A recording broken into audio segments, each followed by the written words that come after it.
if the cost of actually acquiring a customer is more than what you can actually charge that customer, then you don't have a business.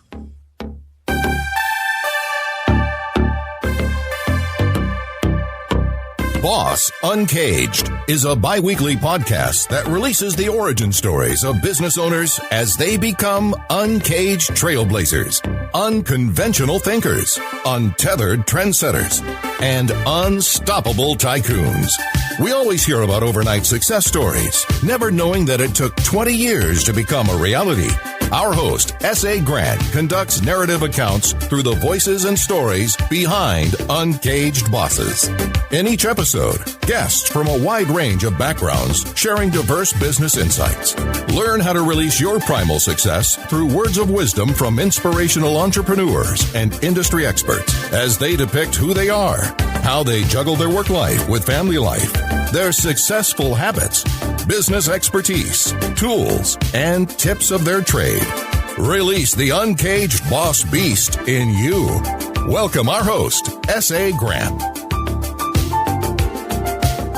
Welcome to Boss Uncage. On today's show, we have Trent Phillips, better known as the Digital OG. Trent goes by many titles. He's an executive, he's a CEO, he's a day trader. He's also a business partner of a baseball academy, one of the largest baseball academies in the Southeast. But in today's show, we're going to talk about his digital agency, Bizography.com. A great takeaway from today's show is lead generating. Trent dives into a mantra that he learned from his mentor and that he's passing it on to us as well too. And the reality is, if you're not getting leads, then your business is dying. Without any more spoilers, let's jump right into the show. Without further ado, the Digital OG, Trent Phillips. Trent, thank you for coming out to the show today. Chanel, thank you for having me. So we've been working together for a long time, and since about, around 2000? Oh, yeah. It's been a while, and time actually flies when you're having fun, I guess. Yeah. I actually remember the first time I met you was at, I think it was like a restaurant, like Old Charlie's. Exactly. And we had met through one of your school colleagues who was actually doing some work for me. And she mentioned that she had a friend who was very creative. And I said, well, let me introduce myself to this guy. Mm-hmm. Yeah, I definitely remember. I think I showed up with a suit and you had on like a tracksuit. Yeah, that's about as formal as I get most of the time. Got it. So, I mean, who are you? That's a good question, because who am I? The answers have actually changed over the years. I'm originally from the Raleigh-Durham area, and really kind of grew up in a family of hardworking people. Mother and father were just people that believed in hard work, and had a couple of brothers and sisters that started their own businesses, and kind of piqued my interest. I had an older brother who owned a cleaning service, and had a sister who owned a beauty salon. Would just from a distance watch them running their businesses and doing all the things they needed to do to make their businesses grow. And over time, I just kind of knew that I wanted to do that at some point. But as a teenager, I just wanted to be Reggie Jackson of the Oakland A's. But after high school, went to college and majored in business. Was fortunate enough to get a lot of exposure to the different aspects of business, marketing, accounting, finance, management, and graduated from college. I was out looking for a job, and every time I went to a job interview, someone was asking me about, well, what kind of computer skills do you have?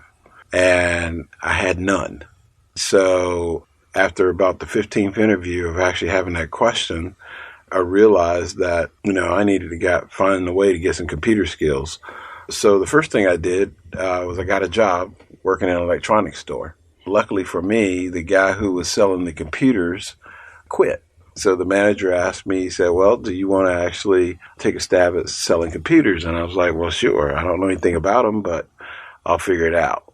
And This is a long time ago. I'm probably going to age myself here, but this is when they had Commodore 64s and TRS 80s were the technology of the day.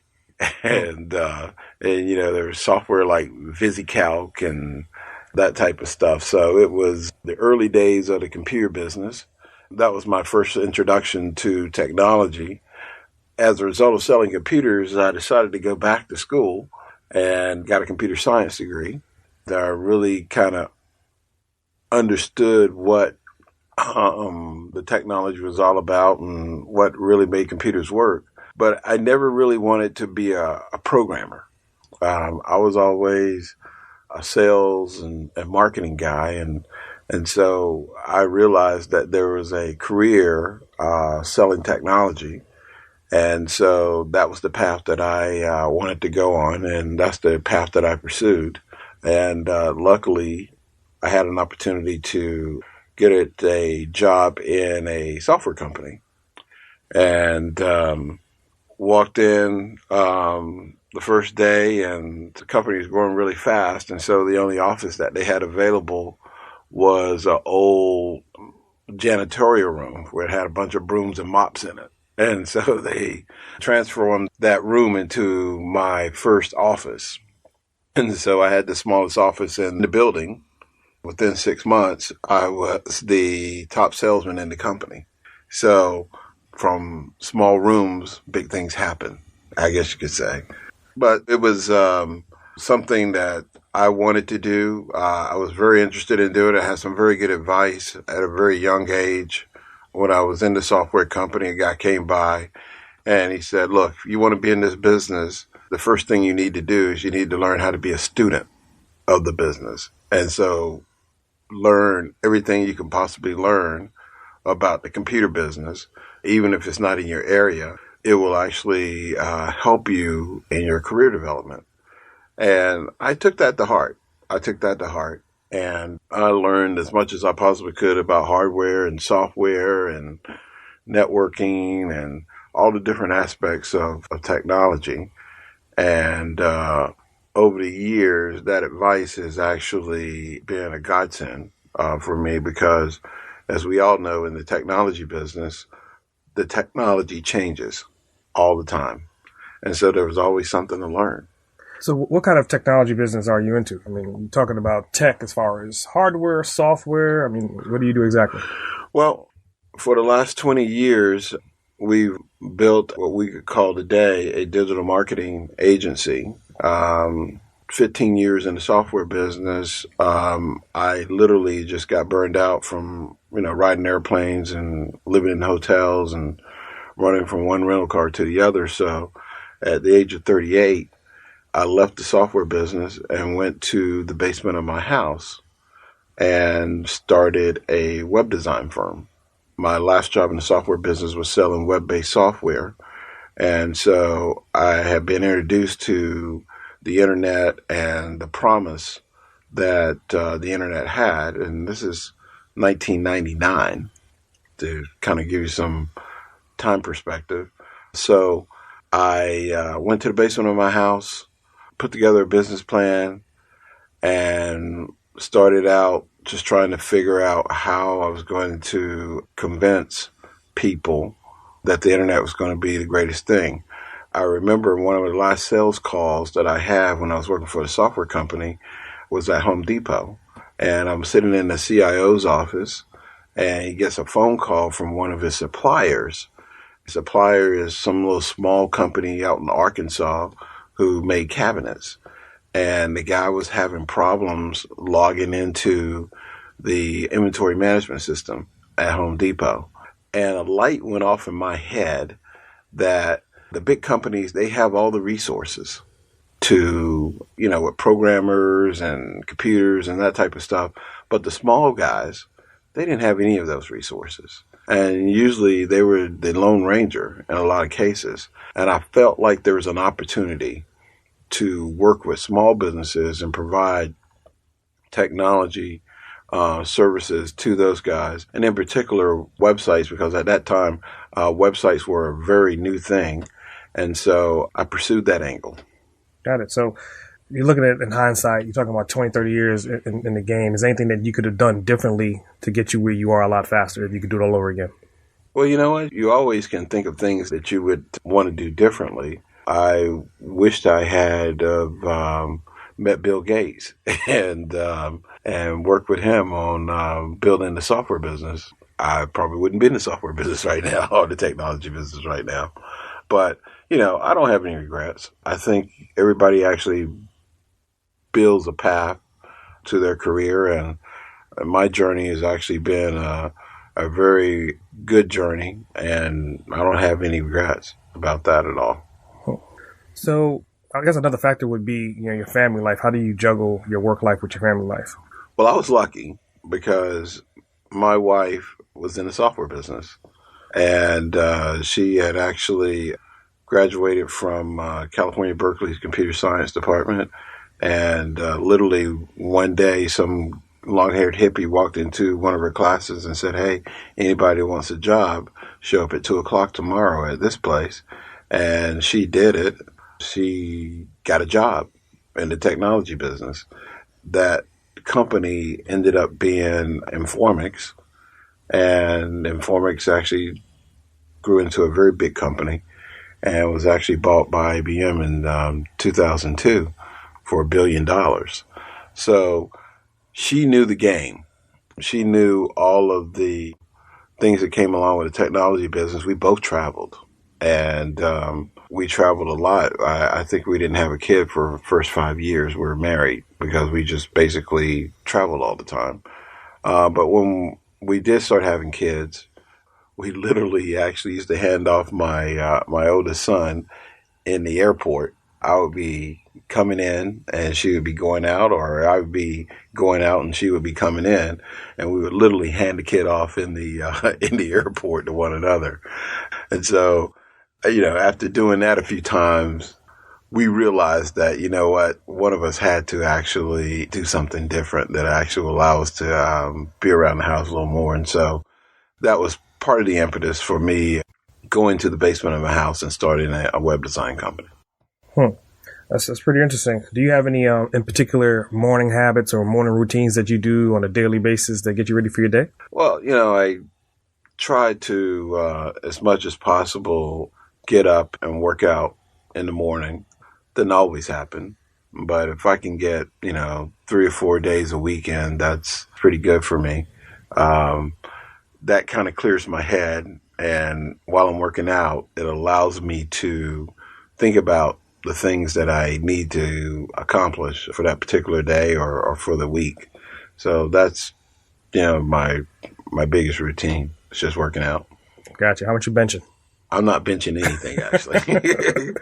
I mean, you're a big guy. You're like, what, 6'2", 6'3"? I'm actually 6'4.5". Okay. But I've never been a big weight guy. I was always more so into just running and just doing a lot of different sports as a kid. You know, I just never really was that guy who went in the weight room and picked up 500 pounds and yelled and screamed. That just wasn't me. Gotcha. You weren't beating your chest while you're in the gym. I hear you. Nope. Hey, guys, let's take a quick break and hear from today's sponsor. Support for Boss Uncaged and the following message comes from Cerebral 360. Cerebral 360, where your online strategies become offline reality. Cerebral 360 has over 20 plus years of successful marketing and unique brand development.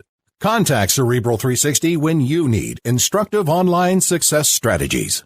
Learn more at www.cerebral360.com. Back to the show. Where do you see yourself in 20 years? Retired. I've been doing this now for about 35 years.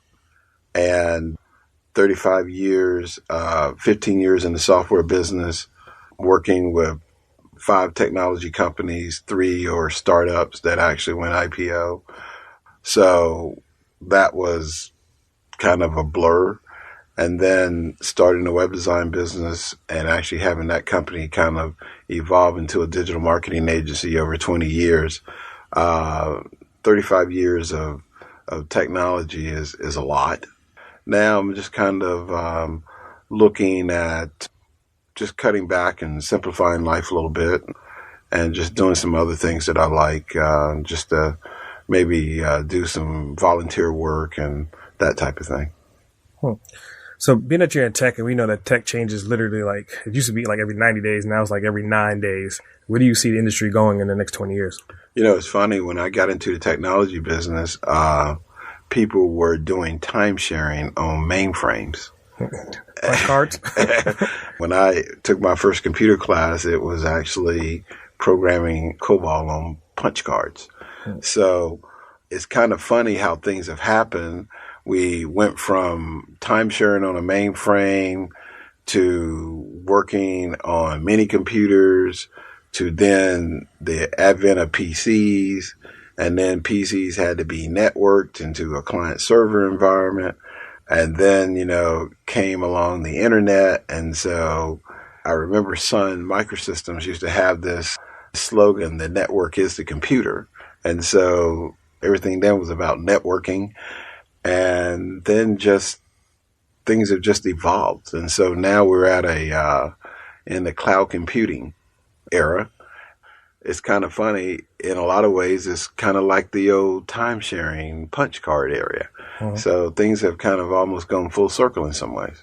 Got it. So what's your thoughts on like artificial intelligence and I mean, those things getting to the point to where they can do majority of the jobs and they can execute way more than people could individually? It's interesting, and I think is exciting in a way. I was lucky enough to work in a statistical software company. The basis of artificial intelligence is literally based off of statistics and basically algorithms and that type of stuff. And I think AI is going to be a very useful tool for all types of businesses and individuals. I think that we have to be careful about the use of artificial intelligence and how it's actually applied to everyday life. I've always believed that technology is a tool and an enabler, but it is not to supplant humans. It's actually to be a tool for humans to actually use. So why do you do what you do? I mean, why did you even get into this business? I was, as I mentioned, just really just trying to get a job. And in the early 80s, the technology industry was really growing up. Microsoft, Oracle, those companies were born around the late 70s, early 80s, Apple Computer. And so I was just trying to find a career, and lo and behold, bumped into the career of all careers, because now technology is everywhere. It permeates everything that we do on a daily basis. In a lot of cases, it's actually taken over industries. You look at what Tesla's done to the car industry. Yeah. It's just totally transformed that business. And you can't think of a section of life today where technology hasn't actually touched it. And so in retrospect, I kind of hit the jackpot. I hit the area that not only has grown, but has actually literally grown tentacles into every aspect of life on a daily basis. That's definitely very interesting. So, I mean, being that you're in tech, what are some tools that you use on a daily basis that you couldn't run your company without? Well, being in a project-based business, you've got to have project management tools. And so we use Trello for managing our web projects and marketing projects. We use CRM tools like HubSpot for tracking contacts and sales opportunities. We use QuickBooks for all of our accounting and accounts payables, accounts receivables. And I just used a lot of phone-based productivity tools for task management. I use Camcard for actually just scanning business cards and keeping track of contacts. We use MailChimp for email marketing. And so there's just a number of web-based tools that we use to make it all work. You have to learn a lot of different tools, but the good thing is that a lot of these things are now connected. And so we have seamless integration between those tools, and it increases our productivity dramatically. With the email marketing side of things, you said you use MailChimp. Have you used other providers before, like Constant Contact, for example? Or do you have a preference? I know you're using MailChimp, but is there a particular reason why you use MailChimp? Well, literally HubSpot has email marketing in it. Constant Contact was actually around before MailChimp was. And I think as a business owner, you want to use things that actually are going to improve your productivity. And I think the intuitive, easy to use approach that MailChimp has really caught my eye. I was able to use it literally out of the box without any training.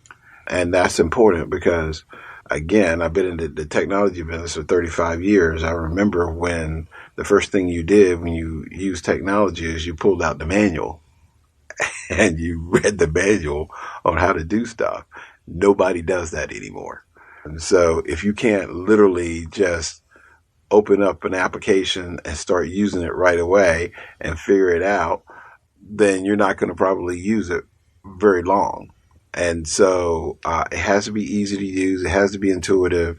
And I think MailChimp is something that has met that criteria for us.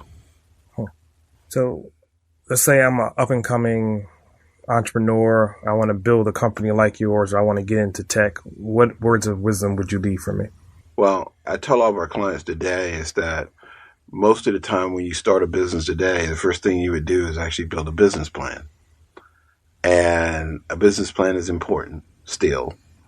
But more important to me is when you have an idea is figure out a plan on how you're going to get customers. Because at the core of any business is the ability to go out and get customers. And I had a mentor tell me one time that if the cost of actually acquiring a customer is more than what you can actually charge that customer, then you don't have a business. And so you've got to be able to acquire a client at a price and then be able to charge a higher price in order to have a business. And so in a lot of ways, businesses are blocking and tackling. And the pure sense of that is actually customer acquisition.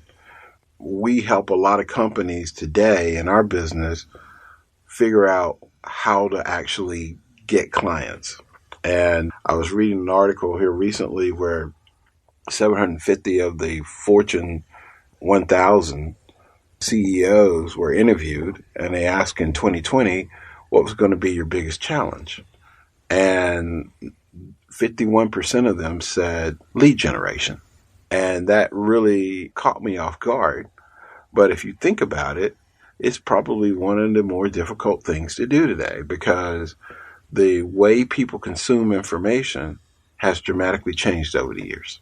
I definitely agree with you. I think versus the lead gen, I think it's more so the lifetime value of getting a customer. So if you say you get a customer for $5 on a lead, but the reality is over a period of time, you can actually upsell, cross-sell, downsell, and get way more money over a period of time. So. Absolutely. And so the lifetime value of a customer can be significant.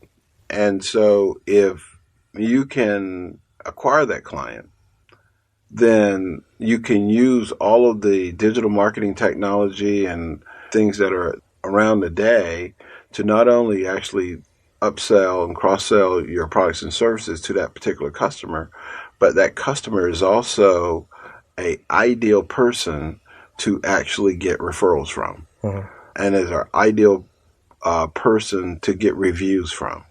Those reviews and those referrals are the basis for getting more clients. And that's one of the things that we actually help companies with today is understanding that the acquisition of a client is not just for that client, but also for the potential clients that they may actually refer to you. So it's important that not only that you have a system in place for acquiring clients, but also a system in place to be able to upsell those clients and actually get referrals and reviews from those clients. Yeah, that's definitely some great insight. So how can people find you? I mean, do you have a website, Instagram, Facebook, birth certificate? Yeah, I've got a birth certificate. It's got a little dirt on it, so it's been around for a while. But yeah, you can find us at Bizography.com. That's the easiest way to find us.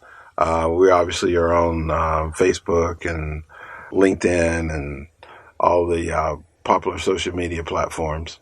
But the best way to get some insight into us is to check out our website at Bizography.com. Great. So I got a particular question that I was waiting to ask you this question for I've been thinking about this question to ask you for years now. If you had an opportunity to sit down with somebody uninterrupted for 24 hours, dead or alive, who would it be and why? Well, it's interesting. It would probably be Martin Luther King, because here's a man who fought for social justice for a group of people who were oppressed for several hundred years. And literally, he fought a fight to get not only his race of people, but people that were not actually in the mainstream: women, gay, LGBTQ people, union people, everybody that was actually on the fringes, to have an opportunity to actually participate in the mainstream.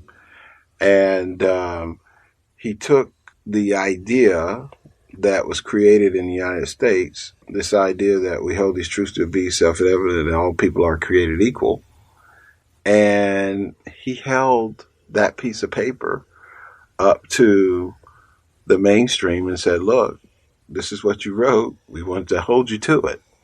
And he went about doing that.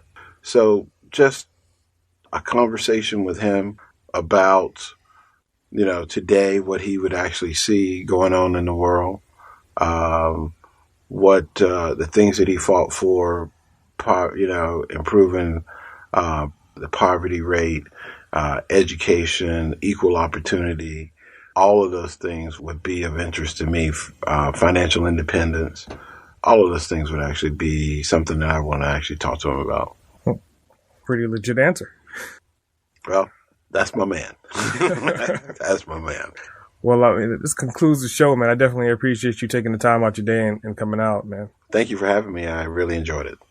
Great. Thanks for tuning in to another episode of Boss Uncage. I hope you got some helpful insight and clarity to the diverse approach on your journey to become an uncaged trailblazer. If this podcast helped you, please email me about it. Submit additional questions you would love to hear me ask our guests, and or drop me your thoughts at asksagrant.com. Post comments, share, hit subscribe, and remember, to become a boss uncaged, you have to release your inner beast. S.A. Grant, signing off.